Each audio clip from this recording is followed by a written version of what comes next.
Hello, my friends. Welcome to the Northfield Radio program. I am excited you're here with us today. As always, want to say thank you to our friends at Outpost Coffee. Check those guys out at outpostcoffeeco.com. So on the program today, we welcome back Ryan Dobson. He is the founder of Rebel Parenting. You can find out more about that ministry at rebelparenting.org. He also puts together several weekly podcasts and audio resources that have to deal with marriage and parenting things as well. You can find all of that information on his website, as well as iTunes and everywhere you can download a podcast. Check that stuff out. Just great resources. So Ryan and I talk about friendship today. We talk about the idea of biblical community and what it looks like to actually be more than just a networking friend. So I hope this conversation that we have today really encourages your heart. Welcome to the Northfield Nation, or I guess welcome back to the Northfield Nation, Mr. Ryan Dobson. How in the world are you, my friend? What's up, man? I'm doing good. I'm cold, but other than that, I'm fine. It is snowing presently when you and I are making this recording. So thank you for sending your snow, your Colorado snow. No, thank you. Yeah, it snowed. Let's see. It snowed Monday. Sorry, people are listening to this later on. It snowed yesterday, and I was like, snow, terrible. And then it only snowed a tiny bit last night. I was still mad. I was like, I had to scrape in Oklahoma, an inch of snow off my car. How terrible! Exactly. Such a baby. In Oklahoma, we get ice. You guys actually get snow. We get ice, and it's just ridiculous to try to drive on. And you would think people in Oklahoma would know how to drive on ice because it's ices every year. But man, inevitably they'll have somebody flipped in a ditch before 5 o'clock tonight. Yeah. It's crazy. That's right. But it's new drivers. That's all it is. It's new drivers. Or people with trucks that go, I have a truck. I can drive however I want. I'm in a truck. If you're in a truck in rubber tires on ice, rubber and ice, slippery. Something bad is gonna happen. I can promise. That's awesome. For sure. How many times you were in California not too long ago? How many times did you eat In-N-Out? Oh, that's so embarrassing. I mean, listen, I ate at least twice as many times as I posted, and I started getting embarrassed at how many times I posted it. I am an In-N-Out burger addict. Yes. For sure. Here's the truth, though. I'm almost 49 years old, and I started taking testosterone like 3 years ago. I'm a huge proponent. It's changed everything about me. Not about me, but I love it. I'm into it. But I only get it twice a year. I get pellets twice a year, so it's not like a daily thing. I'm not that responsible. But when I get my injection, it's like being an 18-year-old again. And so I'm always hot. I run like 3 degrees warmer than I ought to, and I have way more energy and appetite than I know what to do. So like we go on our vacation, and I am just feverishly working out every day. Like my wife and kids are swimming in the pool and having fun in the jacuzzi, and I'm like jumping rope just fiendishly. Like people asked if I was a boxer. I'm like, I know I don't look that good. I just jump rope a lot, and oh yeah. But I couldn't stop being hungry. Like I would go to In-N-Out and get food for the family to bring home, and I would get food for me to eat on the way home before I ate lunch with the family when I got home. Like, it was embarrassing. There's nothing wrong with that. I loved it so much. We were in Dallas back in May, and right around the corner from we took the kids to Great Wolf Lodge, and we we did that last weekend. Shut up! Are you serious? That's awesome. Love Great Wolf Lodge. Such a fan. They have this crazy water slide that I guess is a giant toilet bowl, and it literally almost broke my arm. It was the craziest thing. Oh no. But right around the corner from our hotel was an In-N-Out, and my wife we pulled out, we got the food and we set it down, and she goes, oh my gosh, I've never had this happen. I was like, what's wrong, baby? She goes, the food that is in front of me in my hands looks better than the food on the picture. And I was like, it's because it's In-N-Out. Yeah. So yeah. Well, and here's Great Wolf Lodge is totally amazing. Here's the bonuses of Great Wolf Lodge. The staff, amazing, attentive. Mm-hmm. Like we have one of those Springs here. They've got a new they assign you a staff member via text, so you just ask them questions via text. The rooms are not paper thin, so like kids are running around and you can't tell. That's fine. It's fantastic. The water's great. It was warm.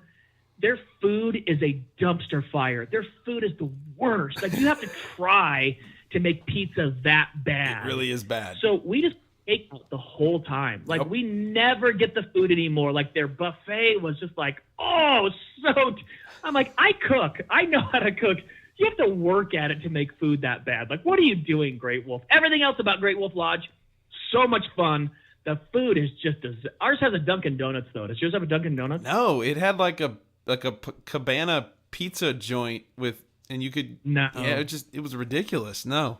Oh, the pizza's awful. It was forever, horrible. and it was such disappointment. Yeah, it was really, really bad. The food, we ate there like once, and they were like, McDonald's. Let's go to McDonald's. You got Uber Eats or Postmates or Grubhub. Like, you can have stuff delivered from anywhere. Yep. So as an organization, you got to step your game up, or we're just going to order from every other. Like, we did P.F. Chang's one night. My kids are like, yeah, fried rice in the room. Like, yep, for sure. P.F. Chang's. That's my wife and I's favorite Chinese, non-Chinese. I mean, because it's supposedly Chinese, but that's not real Chinese. Whatever. But it's still good. It's still legit.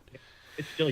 Yeah, it's still amazing. I'll eat that lettuce right. Lettuce coming out of my ears. Oh, I'll eat lettuce wrap till Jesus comes. So yes, absolutely. Yeah. Holy cow! If we don't, we gotta stay on track. So, what's been going on in your world? How things going with the family? They're going okay. We've been through some hard times. They're going okay. The new thing is I'm realizing, because we start talking to more and more people, we get more and more emails, more calls, more texts, more messages on Facebook and Instagram. And I realized my new mission in life is to talk people into going to therapy and counseling.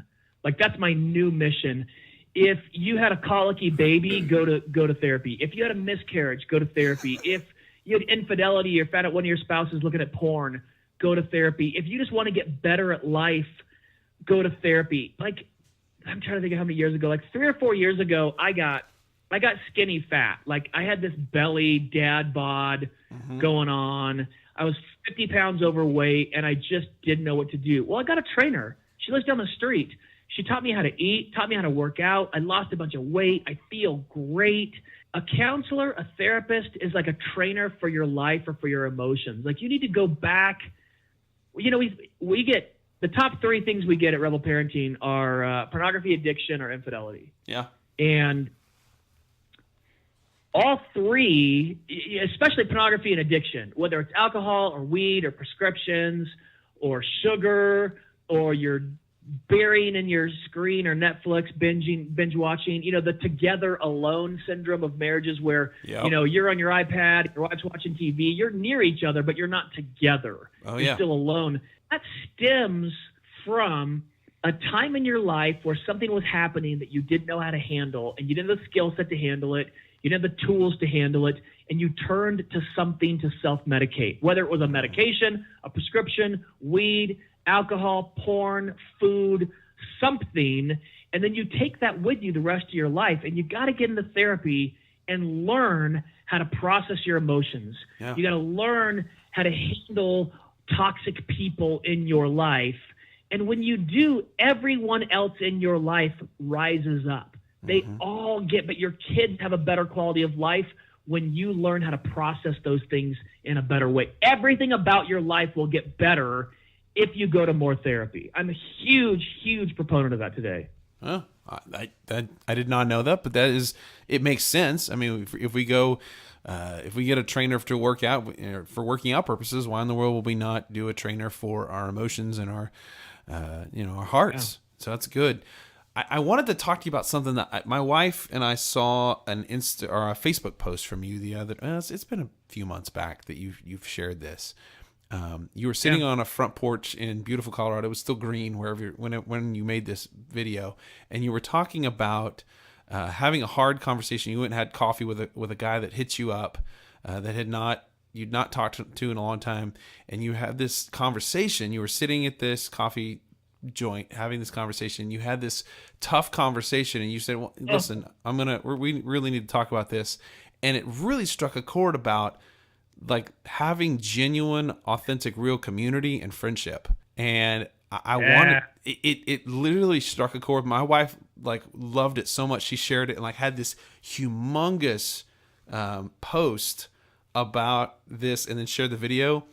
And literally this girl who's Facebook friends with my wife contacted her and said, I agree 100%. We should go have coffee. We need to like sit down and I want to pursue genuine friendship. And like now this girl and my wife are actually really good friends now. It's the craziest thing in the world. But what prompted you to share that with the world? This is an interesting one, and I'm glad you brought it up. My pastor was talking about friendship this weekend. Shout out to Glenn Packiam. And he was saying that a cordial friendship takes 60 to 80 hours of leisure time. 60 to 80 hours of for just like a beginning friendship. And then a deeper friendship is between like 100 and 200 hours. And then a good deep friendship takes over 200 hours of leisure time together. And he said it takes a long time to become an old friend. And that's really interesting. So a year ago, almost exactly, it'll be a couple more days, my wife had cancer surgery. She had facial reconstructive surgery for stage 4 squamous cell carcinoma in her lower lip. We had done chemo for a year and a half. We had done a cryo burn. None of it worked. And it was, I've been talking about this. Wow. It's just no coincidence. We used to have a huge group that we hung out with. There was all kinds of people we did stuff with all the time. And then we went through a good solid year of the valley of the shadow of death, where it was just rough. Yeah. And sometimes we handled it well, and sometimes we handled it really poorly, because we're human beings like everybody else is. And yeah, we only post the good, positive stuff on Instagram and Facebook most of the time. Right. But we were going through really, really hard times. And I found that the darker it got, the harder times we got, the more we had these acquaintance type people ghosting out, just disappear. Yep. When it was fun time with the Dobsons, there was all kinds of people that wanted to come over for barbecues and have fun and go on trips and do mountain biking and get our kids together and go to games and all the good fun stuff. And when it got dark for a good long chunk of time, those people just ghosted right out. Yeah. And on that day, it had been my birthday, and one of these people that just bailed out. Now, here's the truth. Nobody except me and that person knows who I'm talking about. But these were good friends. Yeah. Like, been over to each other's homes for dinner, kids played together, did life together, friends, not just kind of an acquaintance thing. I felt we were friends. Right. Ghosted out. I mean, not a text, not a call, not a how you doing, not a heck, can we bring a meal? Nothing. We went through cancer surgery, nothing. They didn't join the meal train, nothing. And it hurt my feelings. I am one of those people. Don't hurt my feelings, because I hold a grudge. It's maybe that's a sinful thing. I don't know, but it hurt my feelings. And then I get a happy birthday text out of the blue months after all this stuff takes place. And I was like, what? Like, what? Are you kidding? Like, out of the blue, like, hey, man, how's it going? What's happening? Blah, blah, blah. Like, this cheerful thing. And I was like, you know what? I was in the mood. Normally I would just delete it, block the phone number, move on. And I was like, I'm done. So I just like, hey, man, you want to go to coffee? And he's like, yeah, for sure. Let's do it, man. What time do you want to go? And the next day we went to coffee, and I just like, we sat down and he's making small talk. And in my head, I was like, this guy's making small talk. Like, I am in a bizarro verse. And I was like, hey, man, I don't want to just jump into it here, but I haven't heard from you in months. And he was like, yeah, that's true. And I was like, where have you been? I've literally been through the darkest part of my life, and you ditched me. Yeah. And he literally said, well, now that things calmed down, I thought I'd reach out again. And I was like, what? Are you kidding me? And like, we exchanged a few words, and I was getting heated, and I just thought, you know what? Yeah. I don't need this. Nope. I just don't need it. And I was like, you know what? It's good, man. I set my coffee down and I turned and I walked out, and I've never seen that person one more time ever again. And I'll never do it again. Wow. Without a substantial, legitimate apology, without a, hey man, I am so sorry. I can't believe I acted that way. You were in a dark period. We ghosted out. That had to hurt so bad. Without something along those lines, I'll never talk to them again, because my philosophy, my policy is, if you can't handle me at my worst, then you don't get me at my best. Oof.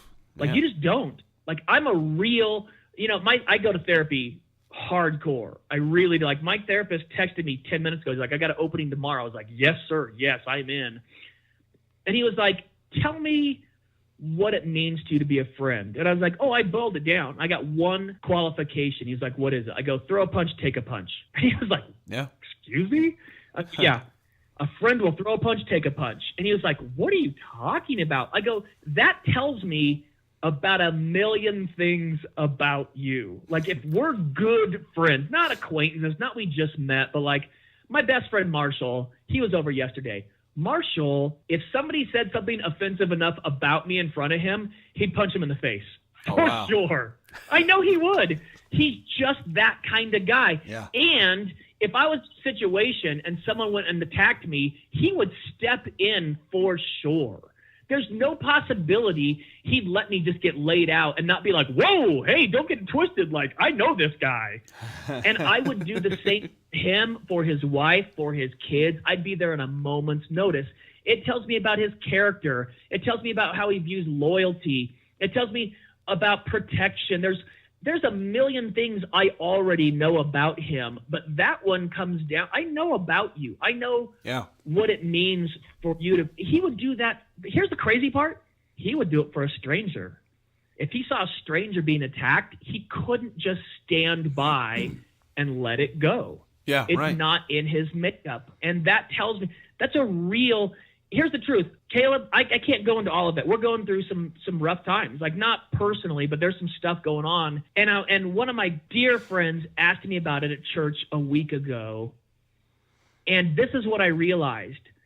I feel like a burden to my friends. And my friends never make me feel like a burden. Like, I can't make them feel like I've put too much on them. Like my friend Megan Hardray, shout out to Megan at AT and Hardray. They own the barbershop I go to. They run the Bible study I'm in. Megan, I can't dump enough on her or her family.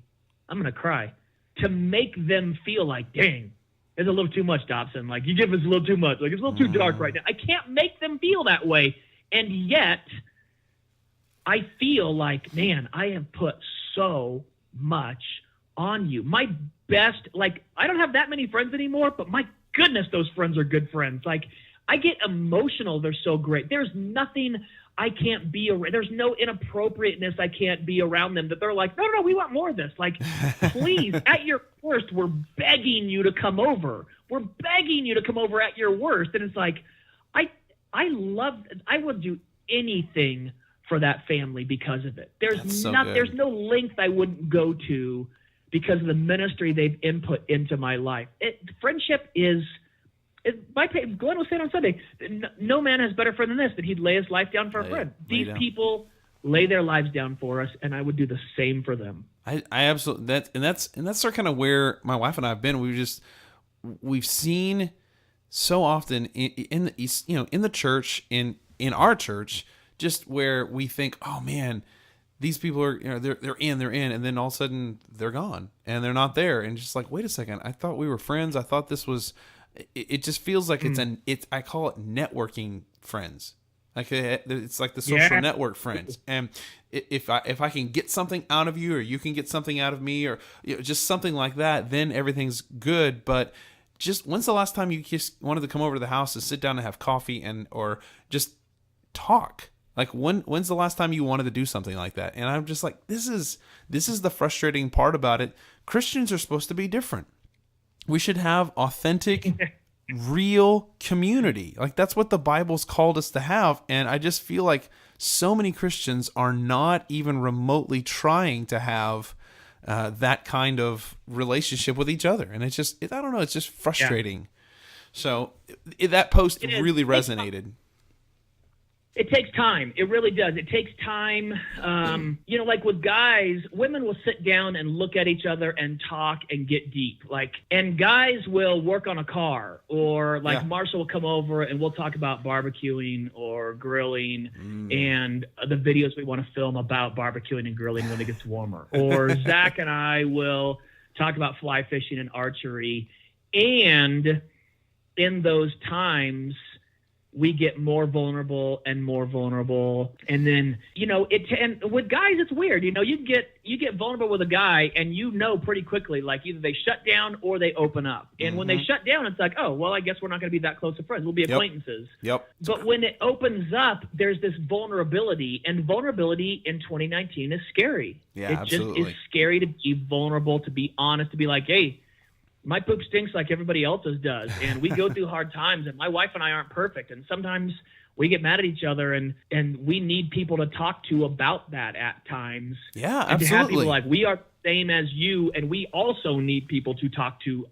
I know someone's going through cancer right now, and I was like, hey, man, if you want to call and cuss, for sure call me.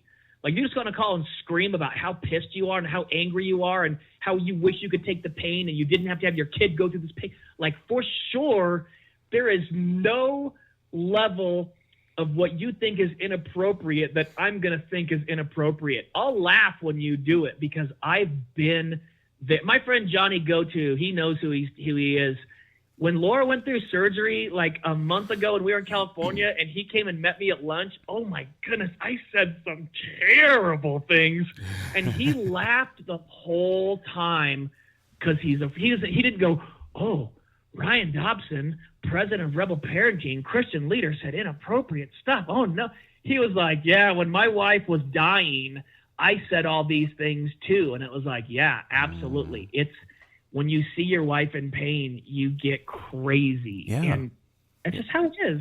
Friends. You're right. And here's what we do is we tend to see people that are in these leadership roles, Ryan Dobson or James Dobson or whoever, you name them.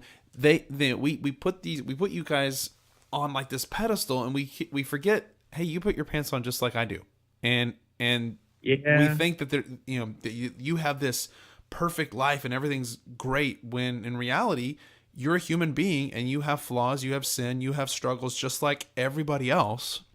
And I think it would do the church a good service if we'd stop doing that, if we just start seeing people as fellow bondservants rather than that celebrity. Yeah.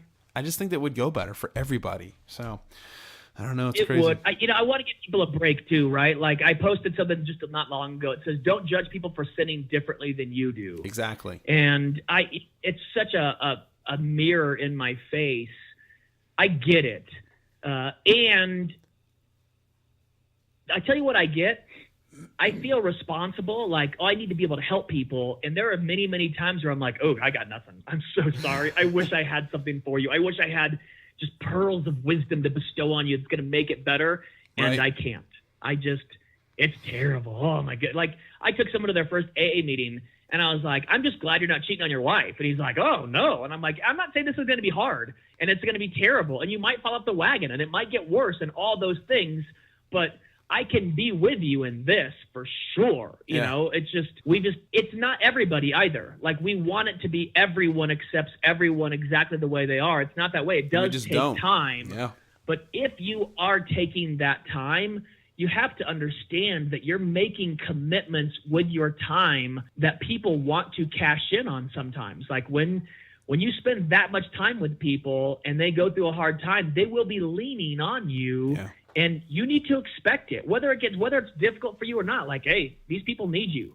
There you go. Step up. Amen. Awesome. Man, this has been great. So in the last couple minutes we got here, elk steak. What's... You know what? I'll tell you what changed my life with cooking meat is sous vide.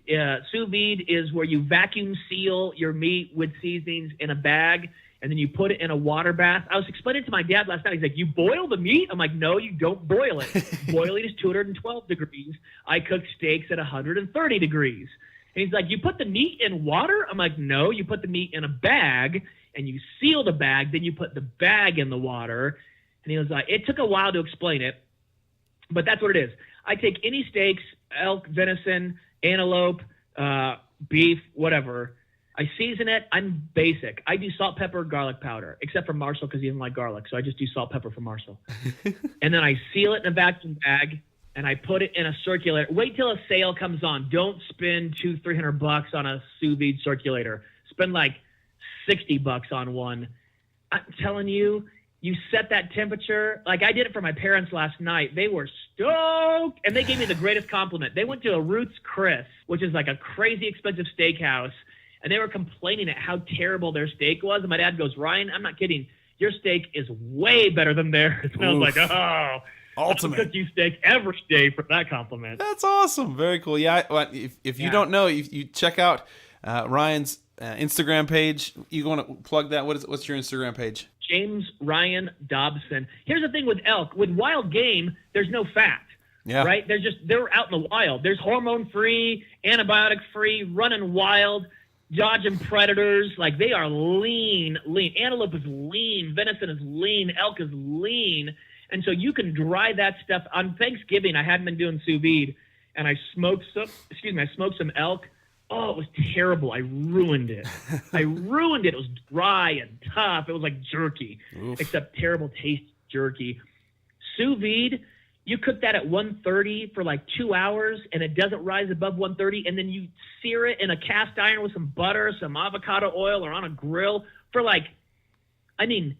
you get that thing scorching hot, like 800 degrees, for 15, 20 seconds, and then it's got a crust on the outside, and it's rare all the way through. Oh, it's delicious. That's awesome. It's so yummy. Love it. So yeah, I love it. Follow his Instagram. He posts pictures all the time of great looking meat. So you're gonna get jealous. I can promise. On iTunes. What? Rebel Parenting on iTunes. We got 3 shows a week. Definitely benefit your marriage and your parenting. I promise. I listen to it every day. So it's good stuff. Good stuff. Thank you. Hey, would you dismiss us in prayer? Love it. Oh, my goodness. Heavenly Father, we are lonely people out there. We're lonely in our marriage. We're lonely in our friendships. We're lonely sitting in church, and we need true communion and communication with our friends. Lord, open up those bonds. Open up, break those chains, break those walls, put those barriers down. Let us get vulnerable in front of our friends to have true communication, true communion. Let us do it with you, Lord. Let us do it with our spouses. Let us sit with our spouse and talk and watch the same show together and not be on separate screens and not just be near each other, but be with each other. Thank you for Caleb. Thank you for the Northfield Show. Thank you for the ministry they're doing. Thank you for Rebel Parenting, for all the rebels out there. In your precious holy name, amen. Amen. All right, guys, thanks so much. This program has been brought to you by DSR, a technology company that has been investing in Bartlesville families for over 35 years. DSR, we deliver technology.